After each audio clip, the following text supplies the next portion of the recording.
Direito notarial e registral, teoria geral.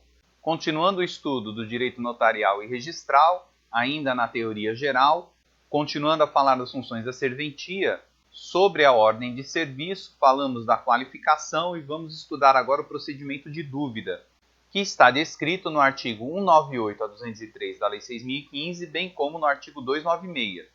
E o artigo 198 diz que, havendo exigência a ser satisfeita, o oficial indicá-la por escrito, não se conformando o apresentante com a exigência do oficial ou não a podendo satisfazer, será o título, a seu requerimento e com a declaração de dúvida, remetida ao juízo competente para dirimi-la, obedecendo-se o seguinte: no protocolo notarial oficial, à margem da prenotação, a ocorrência da dúvida, após certificar no título a prenotação e a solicitação da dúvida, rubricará o oficial todas as suas folhas. Em seguida, o oficial dará ciência dos termos da dúvida ao apresentante, fornecendo-lhe cópia da suscitação e notificando-o para impugná-la perante o juízo competente no prazo de 15 dias. Certificará o cumprimento do disposto no item anterior e remeterá ao juízo competente, mediante carga, as razões de dúvida acompanhadas do título. Caso o interessado não impugne a dúvida no prazo referido no item 3 do artigo anterior, será ela ainda assim julgada por sentença. Impugnada a dúvida, com os documentos que o interessado apresentar, será ouvido o Ministério Público no prazo de 10 dias. Se não forem requeridas diligências, o juiz proferirá a decisão no prazo de 15 dias, com base nos elementos constantes dos autos. Da sentença poderá ser interposta apelação, com os efeitos devolutivo e suspensivo, o interessado, o Ministério Público e o terceiro prejudicado, e transitada em julgada a decisão da dúvida, proceder-se-á do seguinte modo: se for julgada procedente, os documentos serão restituídos à parte, independentemente de translado, dando-se ciência da decisão ao oficial, para que a consigne no protocolo e cancele a prenotação. Se for julgada improcedente, o interessado apresentará de novo os seus documentos com o respectivo mandado ou certidão de sentença, que ficarão arquivados para que, desde logo, se proceda ao registro, declarando o oficial o fato na coluna das anotações do protocolo. E o artigo 296 diz que aplicam-se aos registros referidos no artigo 1º, parágrafo 1º, incisos 1, 2 e 3 desta lei, as disposições relativas ao processo de dúvida no registro de imóveis. E esse artigo está se referindo ao registro civil das pessoas naturais, ao registro civil das pessoas jurídicas e ao registro de títulos e documentos. Obviamente, por analogia, podemos incluir aqui o tabelião de notas. Dessa forma, após o protocolo, haverá a qualificação do título, que é a análise dos documentos e da solicitação.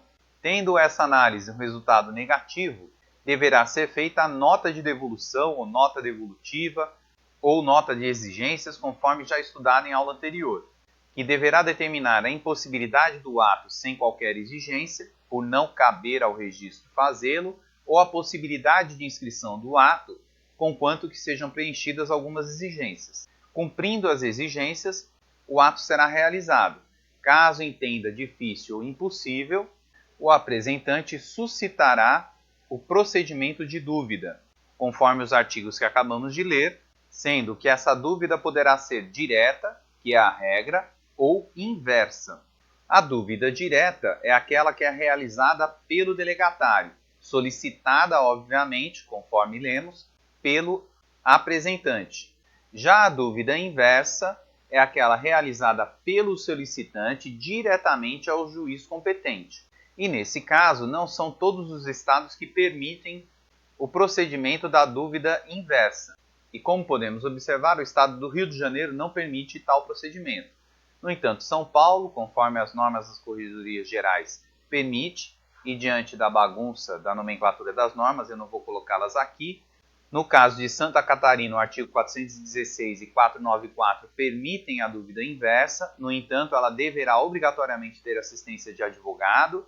E no Paraná, o artigo 587 das normas das corregedorias também permite o procedimento de dúvida inversa, possibilitando a assistência de advogado ou não. Lembrando que essa assistência de advogado tem uma determinada lógica, porque trata-se de elementos técnicos a serem apresentados ao juízo competente, o que torna mais difícil a apresentação da dúvida inversa pelo próprio apresentante, que muitas vezes não tem o conhecimento técnico-jurídico necessário para a produção da dúvida. Dessa forma, podemos apontar que o procedimento de dúvida tem natureza jurídica de procedimento administrativo, conforme determinado na própria lei, no artigo 204 da Lei 6.015, que diz que a decisão de dúvida tem natureza administrativa e não impede o uso do processo contencioso competente. Portanto, esse procedimento de dúvida não impede o processo judicial. Temos ainda que o procedimento de dúvida suspende o prazo da prenotação, conforme vimos em aula anterior. A solicitação do procedimento de dúvida, ela é voluntária pelo apresentante, devendo ser formal e, caso seja realizada de forma oral, deverá ser reduzida a termo.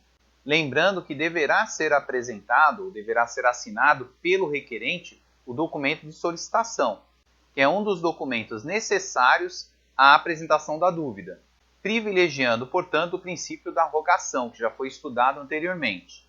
No entanto, é importante frisar que, embora a solicitação seja voluntária para o apresentante, caso a solicitação seja feita, ela se torna obrigatória, a suscitação da dúvida, pelo delegatário. Ele não pode se opor à suscitação da dúvida após o apresentante tê-la apresentado ou tê-la solicitado. E, nesse caso, o delegatário anota no protocolo a suscitação, certifica no título, ou no caso de digitalização, ele assinará através de certificação eletrônica, entrega a cópia da suscitação da dúvida, bem como dar ciência ao apresentante para a impugnação da mesma, e posteriormente remete ao juízo competente com as respectivas razões da dúvida. Assim teremos que ele remeterá ao juízo competente, abrindo o prazo para a impugnação dessa dúvida pelo apresentante em até 15 dias. Caso seja realizada a impugnação, o MP terá vistas no prazo de até 10 dias, podendo diligenciar a respeito. E havendo ou não a impugnação, bem como após as diligências, haverá o prazo de 15 dias para que o juiz decida a respeito dessa dúvida. E aqui cabe frisar que, na prática, o Ministério Público é sempre ouvido em relação a essa impugnação que é realizada. Até porque ele faz uma prévia dessa impugnação para o juiz. Após a decisão, haverá um prazo para apelação de até 15 dias, tendo a apelação o efeito suspensivo e devolutivo, podendo ser oposta pelo interessado, pelo Ministério Público ou por algum terceiro prejudicado. Lembrando que o interessado pode ser o requerente ou mesmo o cartorário. Em relação a essa apelação, é importante prestar atenção a uma especificidade relacionada ao Estado de São Paulo, pois o Estado de São Paulo distingue o procedimento relacionado ao registro ou averbação de um determinado título em relação à dúvida. E aqui nós estamos falando em relação ao registro estricto sensu, pois a apelação, no caso de registro, ela seguirá ao Conselho Superior da Magistratura. Já no caso de apelação para as averbações, seguirá para a Corregedoria Geral de Justiça. Portanto, do julgamento da apelação, teremos que este procedimento de dúvida poderá ser considerado improcedente. Nesse caso, ele é improcedente à alegação do delegatário. Assim, o requerente deverá reapresentar no cartório respectivo os documentos e a certidão de sentença e o delegatário deverá cumprir a determinação da sentença, ou seja, o registro ou averbação do título, arquivar os documentos e fazer a remissão no protocolo da respectiva sentença relacionada ao procedimento de dúvida, bem como a averbação ao registro. Nesse caso, devemos frisar que não haverá custas para o delegatário, porquanto o delegatário não é parte no processo. Mesmo perdendo o procedimento de dúvida ou sendo vencido no procedimento, não haverá custas para ele em relação a isso. Logicamente, nem mesmo àquele que é interessado no procedimento de dúvida. Ou ainda, o procedimento de dúvida poderá ser procedente às alegações do delegatário. Nesse caso, o juiz devolve os documentos do procedimento de dúvida ao requerente ou interessado, dando ciência também ao delegatário, que cancelará a prenotação e fará a remissão do protocolo referente ao cancelamento da prenotação, sendo que as custas referentes ao procedimento de dúvida serão pagas pelo interessado, nos termos do artigo 207 da Lei 6.015, que determina que no processo de dúvida somente serão devidas custas a serem pagas pelo interessado quando a dúvida for julgada procedente. Assim, caso haja procedência no procedimento de dúvida, o interessado deverá arcar com essas custas.